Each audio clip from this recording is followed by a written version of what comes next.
GE. It is suitable for general family viewing.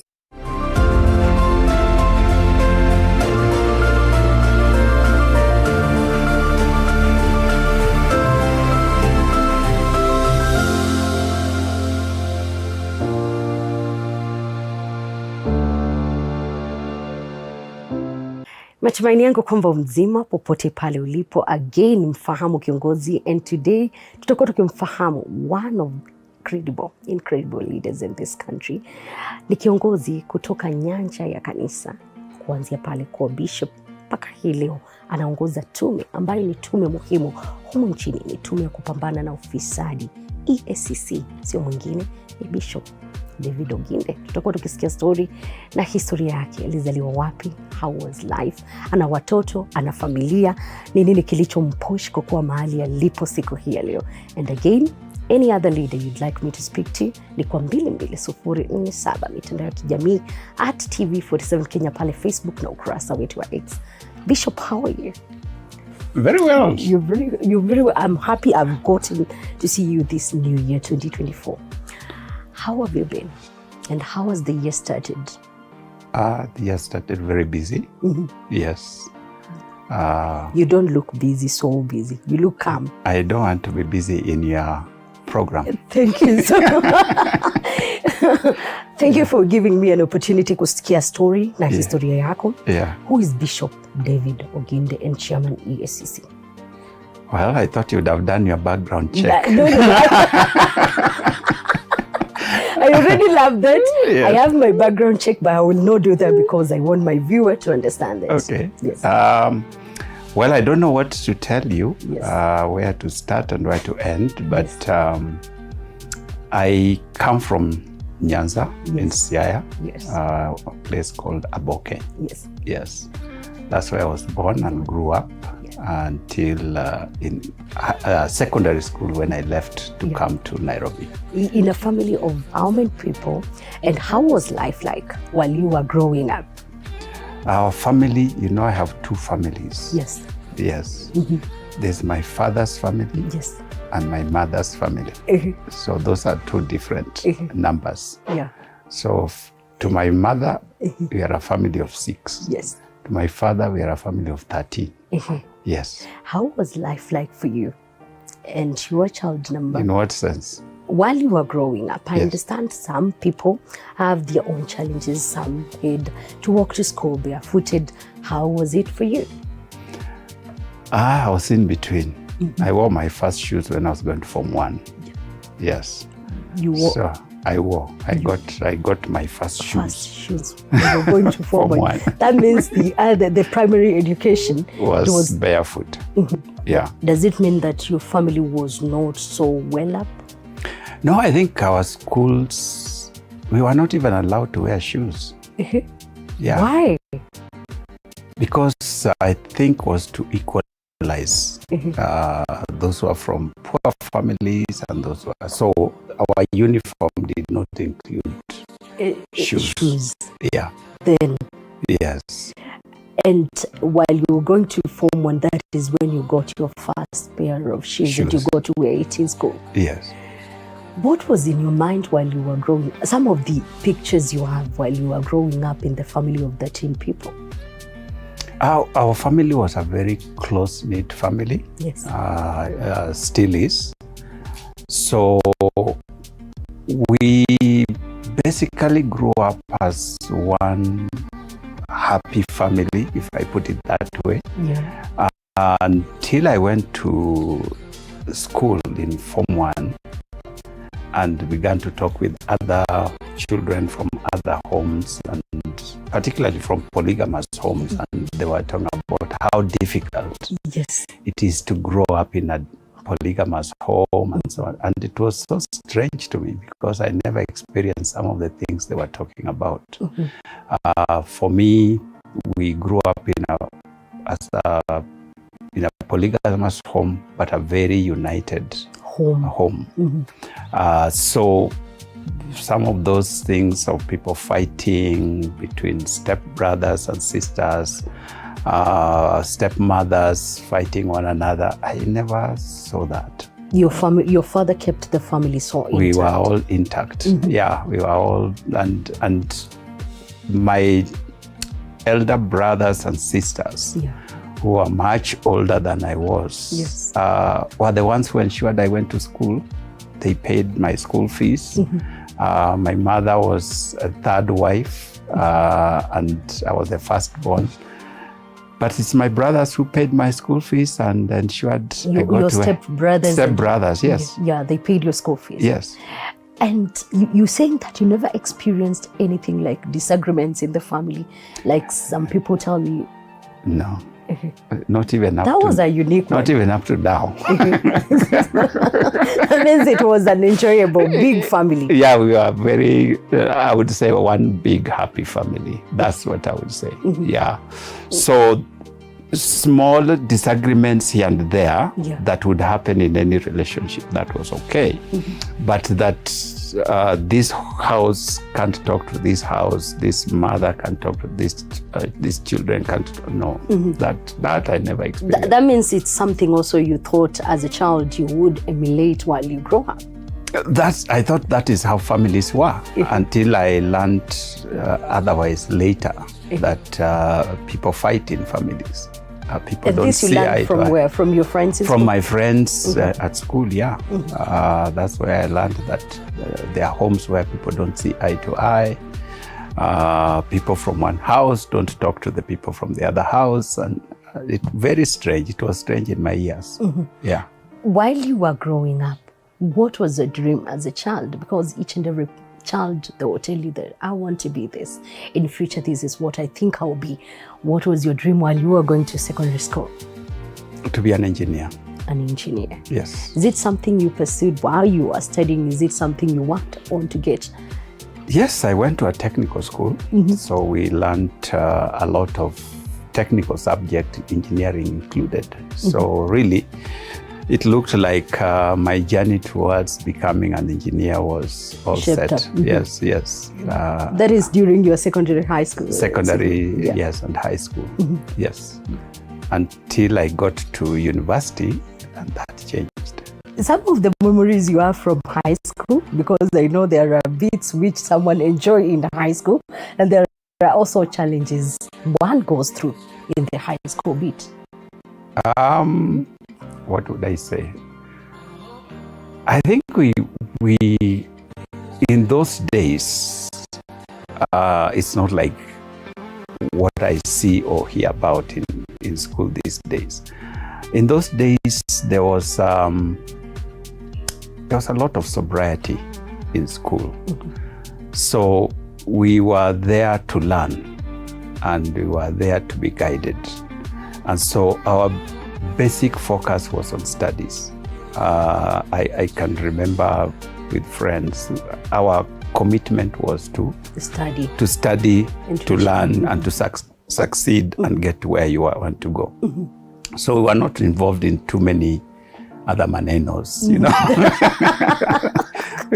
You said that your journey was shaped up and you went to pursue engineering later. Yes and no. Yes, in the sense that when I was going to university, I applied to do engineering. Yes. But when I got to university, I was taken for my fourth choice, which was architecture. Yes. So that's what I pursued. All this while, I tend to imagine you are also a bishop from high school, primary school. I tend to think you were born again. Is it true? No, I got born again in high school. Yes. What pushed you to this? I don't know what pushed me, but at some point, a friend of mine, a classmate of mine, introduced me or spoke to me about the Bible and the necessity for being a born-again Christian, something that I was not so keen on, even though I came from a family that was Christian. You were not so keen on this? Not at all. Why? I didn't see the necessity in my life. Yes. You didn't see it as a necessity? Yeah. When did you become serious with this? I wouldn't say I became serious, but one night when friends of mine invited me for prayers, which I went to, then they asked me whether I wanted to be born again. And just to save myself, I said yes. Just to save yourself? Yeah, because it was so late in the night, I knew that if I say no, they might talk to me for too long. So I just said yes, so that they let me go. That chapter is closed. Yes, so that I go and sleep. But to my surprise, something happened. A transformation took place in my life. And that's how I'm here today. That's how you got here. Yeah, like they say, the rest is history. I would like to hear that history in between, because I know you told me you pursued architecture. Is it something you worked as an architect afterwards, or this is the path you took about salvation? No, I did architecture at the university and completed, and I would say did well. But during my time in the university, I was the Christian Union chairman at one point. Mm-hmm. And because of that involvement in the Christian Union, I was helped by people from outside, from a group called the Fellowship of Christian Unions, or yes. Focus, mm-hmm. To grow in my leadership as I was a leader in this Christian Union. Yeah. So when I finished, this group asked whether I could give a bit of my time to also help other leaders before I get into my profession. Mm-hmm. Those days, jobs were not very difficult to get. Yeah, mm-hmm. Especially if you are a professional in some of these mm-hmm. Key professions like architecture. Yes. You wouldn't be looking for a job. The jobs, as it were, would be looking for you. So when I was asked to give a few years, yes. Actually 3 to be specific, before I joined architecture, I yes. thought I have been helped in growing in my leadership. Why can't I also help others? Yeah. So I said yes. And so I came straight from class mm-hmm. into Focus to help student leaders in the universities and colleges. Mm-hmm. So I was traveling around training young leaders in leadership and so on. Mm-hmm. And I was to do this for 3 years, and after that I go back into architecture. Mm-hmm. Yes. Did that happen? That did not happen. That I was there for 11 years. 11 years from 3 years? Yes. Were you married all this long? I got married in the process. Yeah? Yes. How did you make this better half? It's something we would like to hear in this program. I don't know whether she wants to hear. Whether she wants her story to be told. But I know it's something which is good to share with others. Maybe they yes, we met in the Christian Union. Yes. Both of us were leaders in the Christian Union. I was the chair of the Christian Union. She was the vice chair of the Christian Union. And we worked very well together, and we thought, let's take it further. And the rest is the history. So she became the chair and I became the vice. Oh, chair and vice chairperson. And then they end up to be the head of home and the other one being the Yes, so now she's helper. The chair of our home mm-hmm. and I'm the vice chair. The roles interchanged. Yes. All right. Then 11 years later, you decided to take this path of... I know you've led CITAM for the longest time. How did you... It's not very long. So when I finished with Focus after 11 years, yes. I thought now this was my time to go back into architecture. Yes. But our church invited me to join the staff team, which then I did. So I got in as the church administrator for the whole of the church, which we now call the director for administration. Yes. And then later I was appointed a senior pastor, then later deputy bishop, and now then bishop. And that's what I did for 10 years before I left in 2020. And here you are. But before then, I know you've shaped up leadership in this country, and especially during political wrangles in the country. This is something you've done, and you are so keen on it as well, very vocal on this. And we know you've made some very crucial decisions during electoral period, in and after. Can you take us through this? Because I know some of these presidents were your friends during that time. How did you balance this?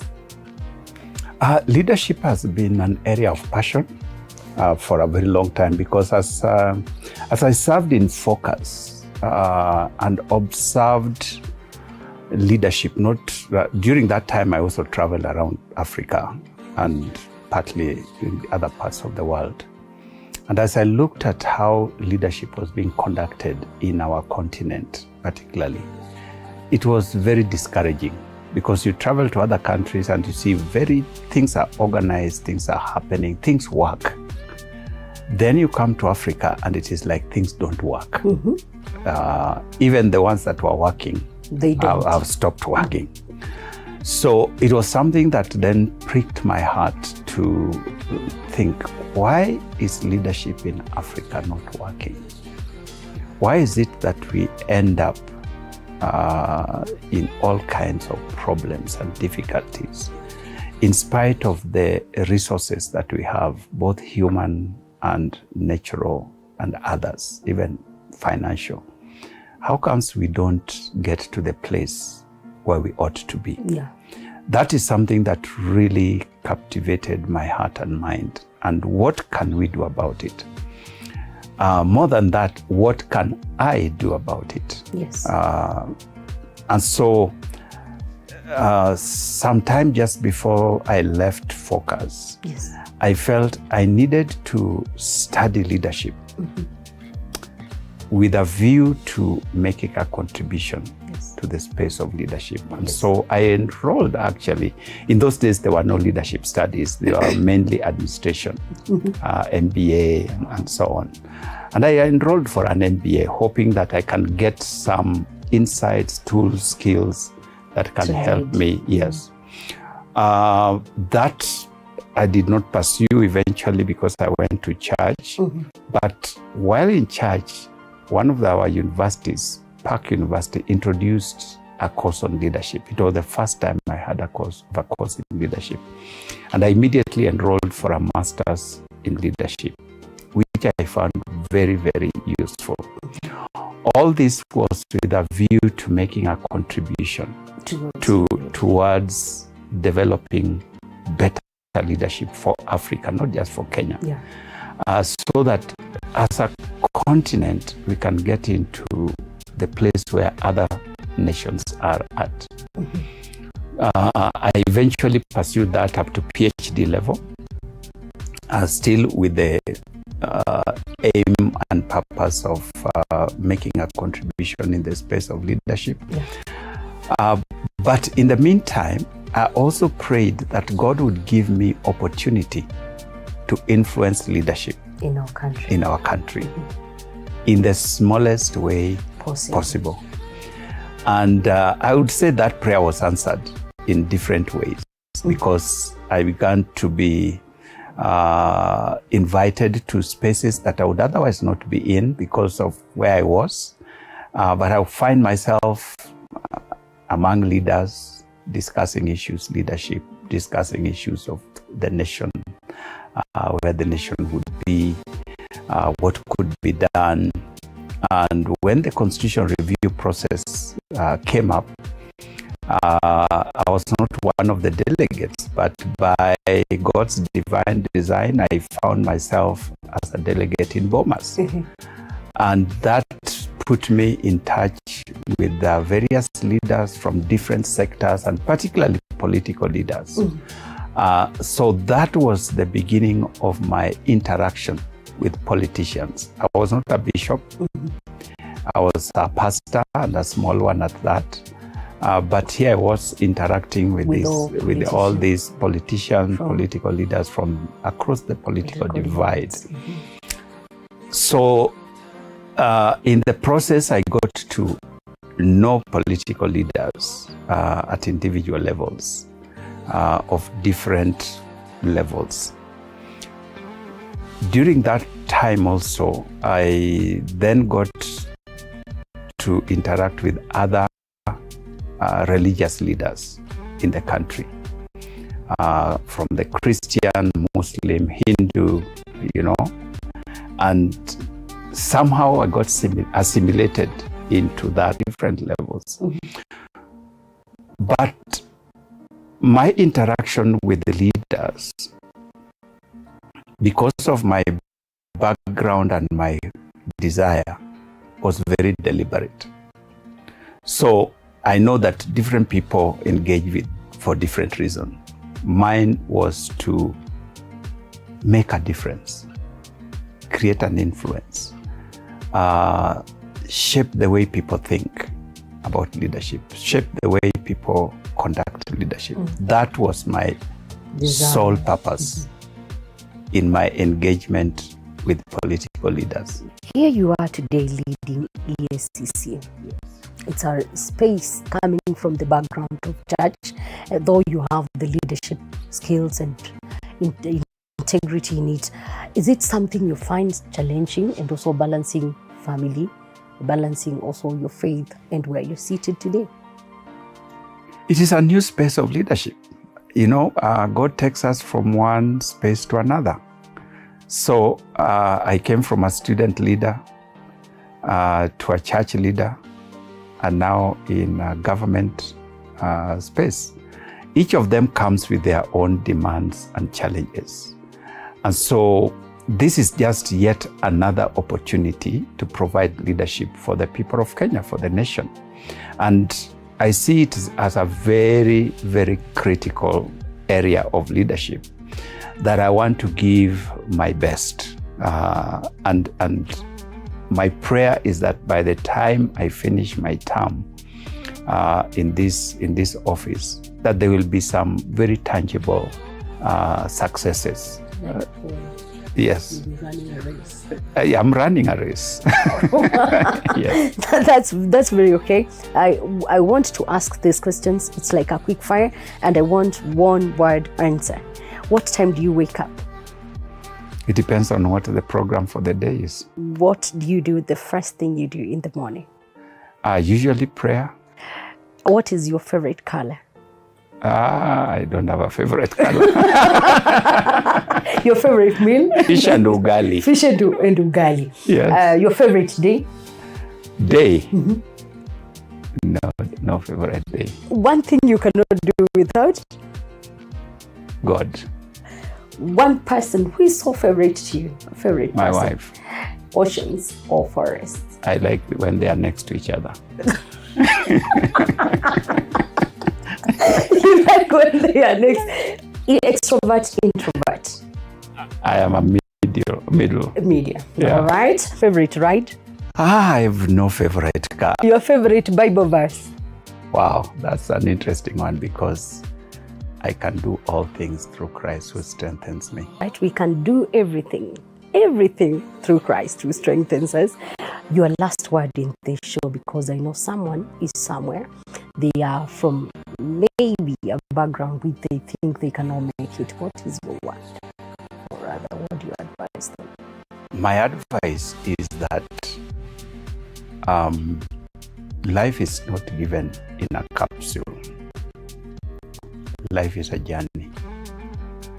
So wherever you find yourself, give it your very best. It will lead you to the next place. So if you want to become the president, it will not come in a capsule. Be the best leader as a child. Be the best leader in school. Be the best leader in the society, in community, in wherever. Who knows? You may just end up being a president. Thank you so much for watching Mfahamu Kiongozi. Today was a beautiful story from one great leader in this nation. I am gone, but then I know there are many other leaders you'd like me to hear, or rather you'd like to hear their story from. Tutakuwa tukiwasikia wote kwa pamoja katika Mfahamu Kiongozi kwa 2207. I am Elizabeth Mutuko, kwa heri kwa sasa.